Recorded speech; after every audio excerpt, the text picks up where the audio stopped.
Hotel پر بیٹھے ایک شخص نے دوسرے شخص سے کہا کہ یہ ہوٹل پر کام کرنے والا بچہ اتنا بیوقوف ہے کہ میں 500 اور 50 کا نوٹ رکھوں گا تو یہ 50 کا نوٹ ہی اٹھائے گا، اور ساتھ ہی بچے کو آواز دی اور 2 نوٹ سامنے رکھتے ہوئے بولا، ان میں سے زیادہ پیسوں والا نوٹ اٹھا لو۔ بچے نے 50 کا نوٹ اٹھا لیا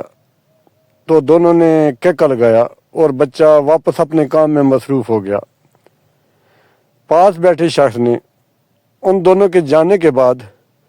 بچے کو بلایا اور پوچھا کہ تم اتنے بڑے ہو گئے ہو، تم کو 50 اور 500 کے نوٹ میں فرق کا نہیں پتہ؟ یہ سن کر بچہ مسکرایا اور بولا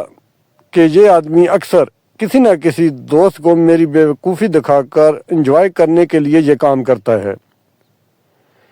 اور میں 50 کا نوٹ اٹھا لیتا ہوں اور وہ خوش ہو جاتے ہیں اور مجھے 50 روپے مل جاتے ہیں۔ جس دن میں نے 500 کا نوٹ اٹھا لیا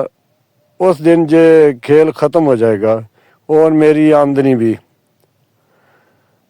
زندگی بھی اس کھیل کی طرح ہی ہے، ہر جگہ سمجھدار بننے کی ضرورت نہیں ہوتی، جہاں سمجھدار بننے سے اپنی خوشیاں متاثر ہوتی ہوں وہاں بے وقوف بن جانا ہی سمجھداری ہے۔